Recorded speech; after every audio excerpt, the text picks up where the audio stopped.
Let me tell you something simple but powerful. Toxic people don't leave your life because they finally understand your worth.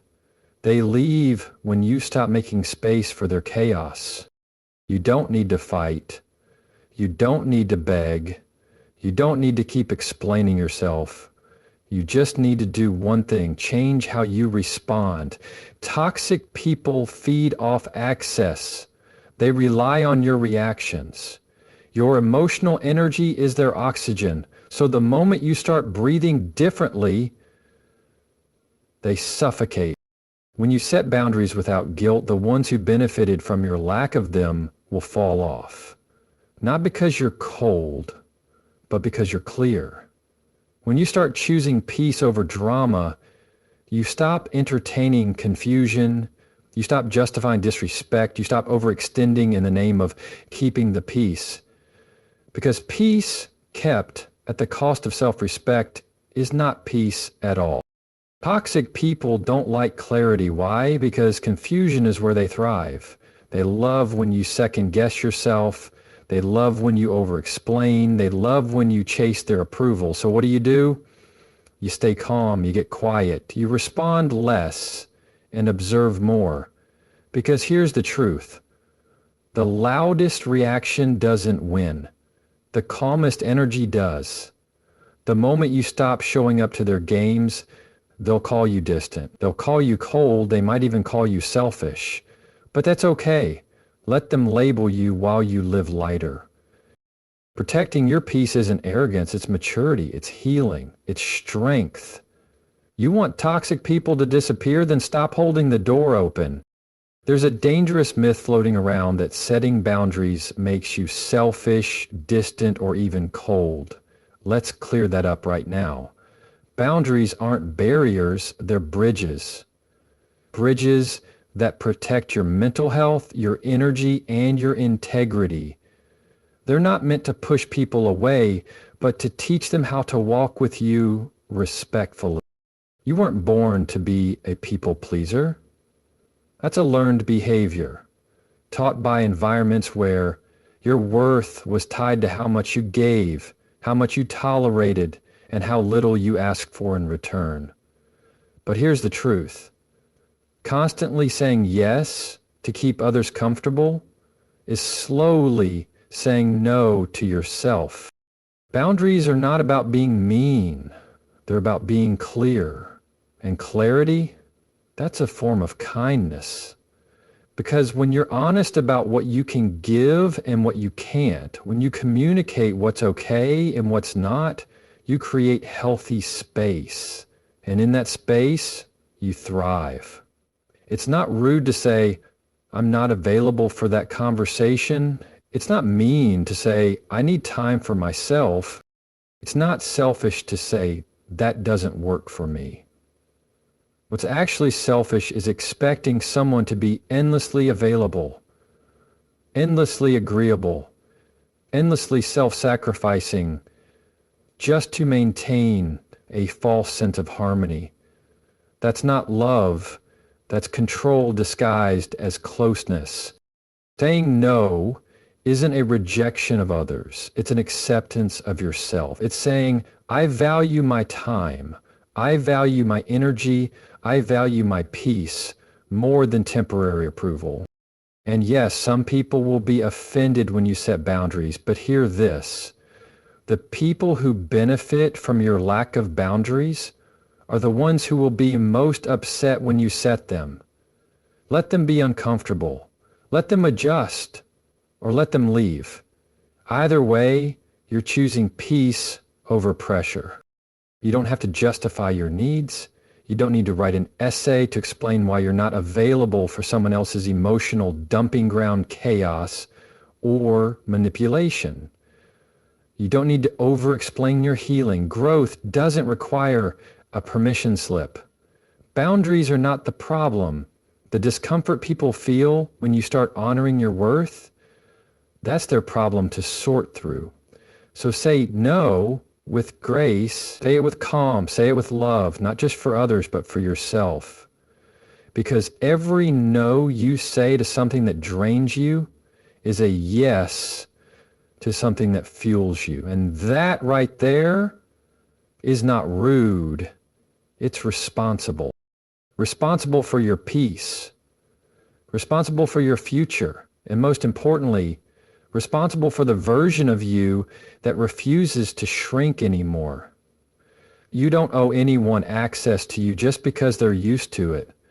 Let your boundaries speak and let them protect everything you're becoming. You're allowed to grow quietly or loudly, slowly or suddenly. You're allowed to become someone new. Even if that version of you makes other people uncomfortable, growth is personal. It's messy. And it doesn't always come with a press release. There's this pressure we sometimes feel to explain, to justify, to convince others that the changes we're making are valid. But the truth is, you don't owe anyone a walkthrough of your healing. You don't have to explain why you stopped answering certain calls, why your goals changed, or why you don't show up the same way anymore.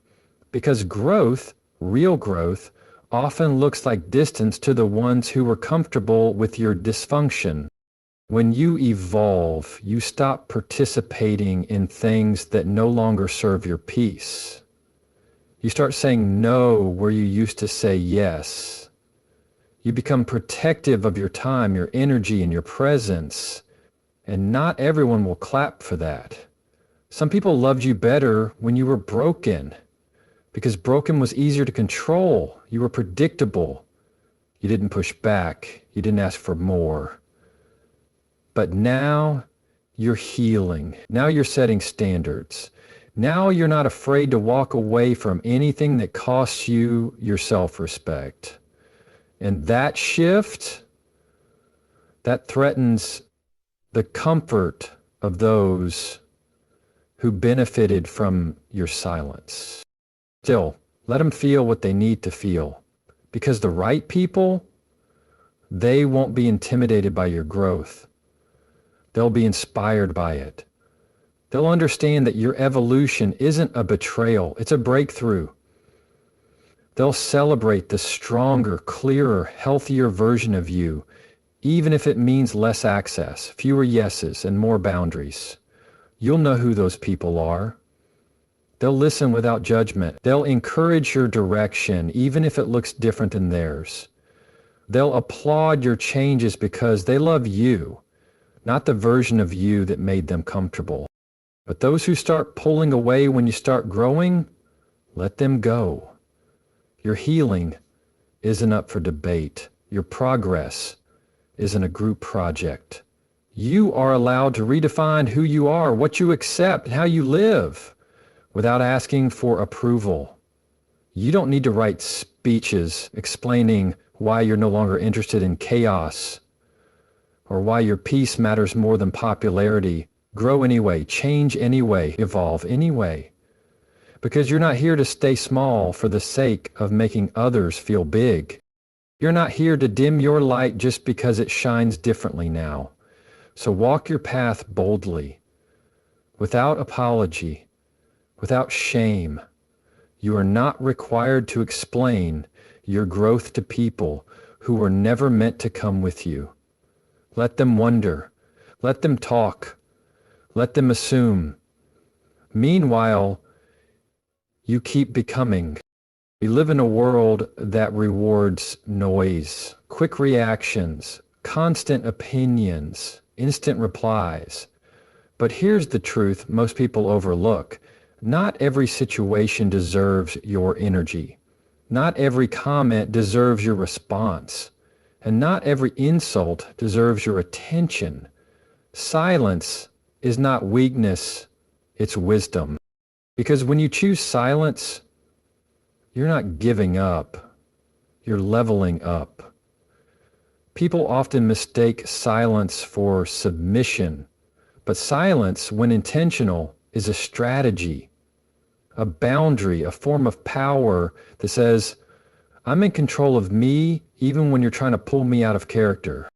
Toxic people hate silence. They crave your reaction because it means they still have access to your emotions. They'll poke, provoke and push just to get a rise out of you. Because if they can get you to react, they can shift the blame. They can paint you as emotional, unstable, or dramatic. But when you stay silent, they lose their weapon. You see, silence is restraint. It's emotional intelligence in action. It says, I refuse to shrink myself to match your chaos. You don't have to attend every argument you're invited to. You don't have to clap back. You don't have to prove anything to anyone who's already made up their mind. Sometimes the most powerful thing you can do is to say nothing and watch everything become clearer. Because when you're silent, you can observe. And in that observation, you gain clarity. You see motives. You see patterns. You see truths that words often try to hide. Not reacting gives you space. Space to think, to breathe, to respond from a place of strength instead of impulse. And silence doesn't mean you're ignoring reality. It means you're choosing peace over performance. It means you're choosing dignity over drama. It means you've mastered the moment rather than letting the moment master you. Yes, there will be times when silence feels heavy, when everything in you wants to fight back, clap back, prove your point. But those are the exact moments where silence becomes the real strength.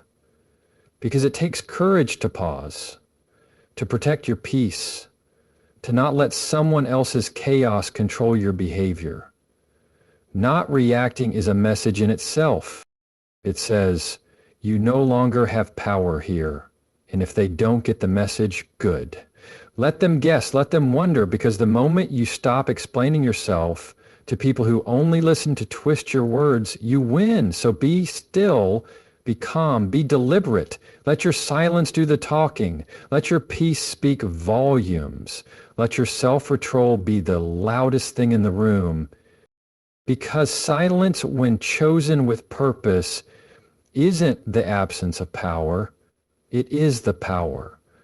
And it speaks louder than any argument ever could. Words are easy. Anyone can say the right thing when they want something. But if you want to know someone's truth, watch what they do, not just what they say. Toxic people are often masters of charm. They know how to sound sincere. They know how to string together the perfect apology. They'll cry. They'll promise. They'll even blame themselves just long enough to keep you close. And when they feel like they've pulled you back in, they go right back to the same behavior. This is the cycle. Hurt you, apologize, charm you, repeat.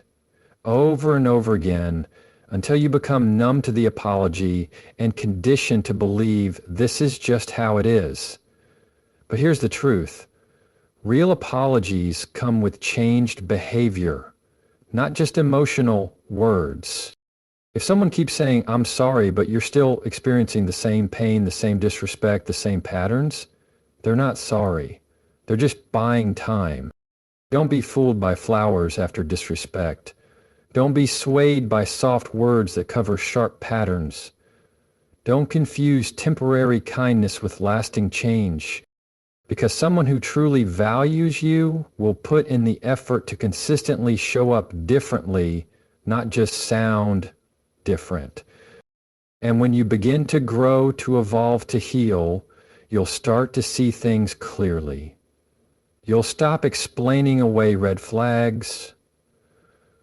You'll stop rationalizing poor behavior because of good moments. And you'll stop falling for words that lack follow-through.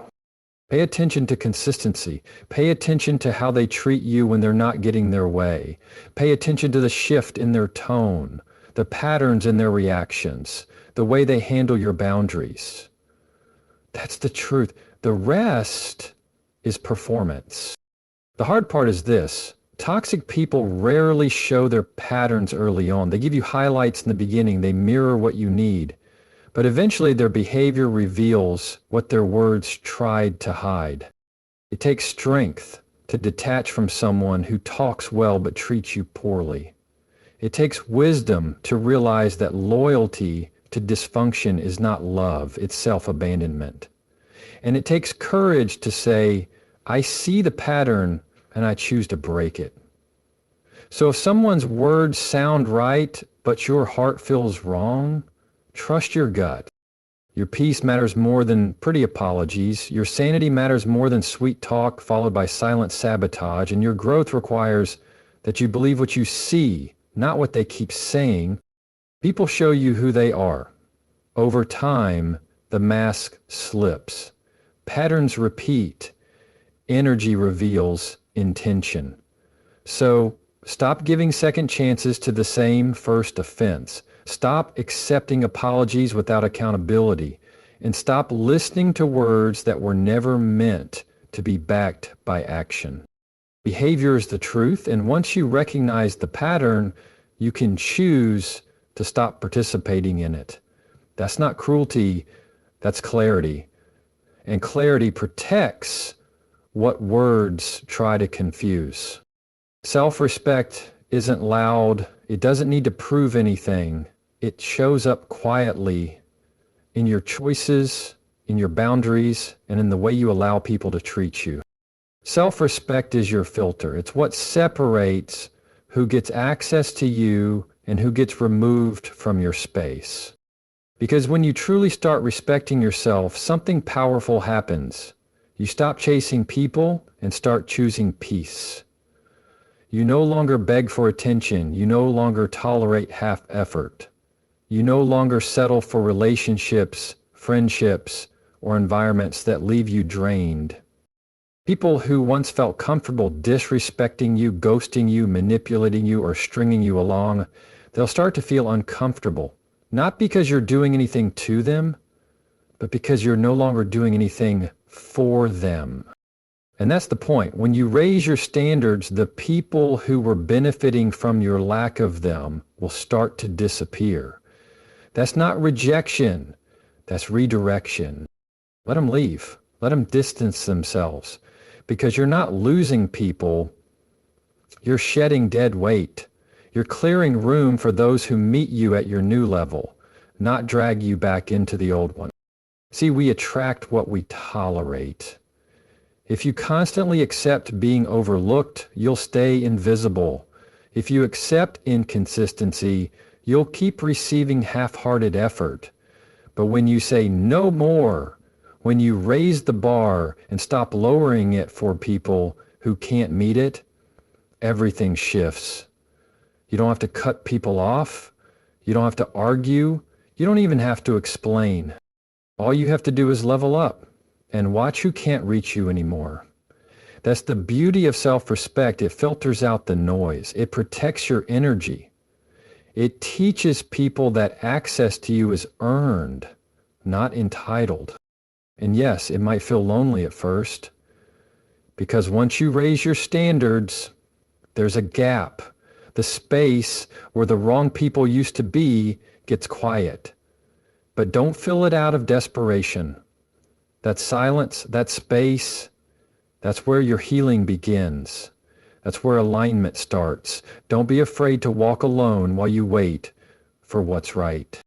Because being alone in peace is better than being surrounded in chaos. Your job isn't to convince anyone to treat you well. Your job is to treat yourself so well that anyone who doesn't match that energy simply can't stay. So if you're wondering why certain people are drifting away as you grow, stop wondering. That's the filter of self-respect doing its job. You didn't lose them. They lost access to you when you finally decided to honor your worth. Keep going, keep rising, keep refining your circle, because the higher your standards, the lighter your life becomes. And the ones who are truly for you, they won't be intimidated by your self-respect. They'll rise to meet it. There's a kind of strength no one talks about enough, emotional detachment. Not the cold kind that disconnects you from the world, but the calm, clear kind that keeps your peace intact regardless of what's happening around you. Detachment is the secret weapon. Not because you don't care, but because you've stopped allowing someone else's opinion to dictate your self-worth. You've stopped handing over the remote control to your emotions. When you're emotionally entangled with toxic people, your highs and lows are tied to their approval. Their validation becomes your fuel, and guess what? They know it. That's how they control you, with silence, with mixed signals, with breadcrumbs of affection, not to love you, but to keep you needing more. But the moment you stop needing their validation, they lose control. You take your power back. You stop dancing for their attention. You stop chasing their approval like it's the prize for being good enough. Because here's the truth. Validation that has to be earned through pain isn't love, it's manipulation. Attachment means you can still care, but you don't cling. You can still love, but not at the cost of your identity. You can walk away not because you don't feel, but because you finally started feeling for yourself. People can't manipulate you with silence when you no longer fear solitude. They can't guilt trip you when you're no longer tied to their opinion. They can't gaslight you when you trust your own clarity more than their confusion. That's what detachment gives you, freedom, not from emotions, but from being ruled by them. It allows you to respond, not react, to observe, not absorb. And when they notice you're not reacting like you used to, that's when the power shift begins. They'll call you cold. They'll say you've changed. They might even try harder for a moment to pull you back in. But don't fall for it. Detachment is not about playing games. It's not about pretending. It's about choosing yourself when someone else keeps asking you to shrink. And yes, it takes time.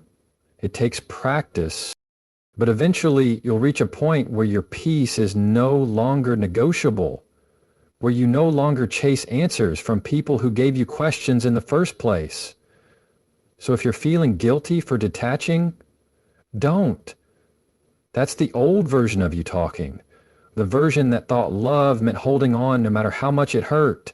Now you know better. You've seen the cycle, you've felt the drain, you've tasted the peace that comes from no longer needing permission to be whole, and you're not going back. Because the real flex isn't proving your worth to someone who never saw it. It's walking away like you finally do. At some point in your life, you have to decide that your peace, your growth, and your self-worth are non-negotiable. And that means not everyone gets to go with you. You don't have to scream. You don't have to beg. You don't have to explain your value to people who are committed to misunderstanding it. Just raise your standards and watch who falls off. Just say no and watch who gets offended. Just choose silence and watch who starts getting loud. Just stop needing validation and watch who loses control. The truth is, when you change, your relationships will too. That's not rejection, that's alignment. That's clarity. That's growth doing its job. Let the toxic ones remove themselves. Let the patterns reveal themselves. You don't need revenge.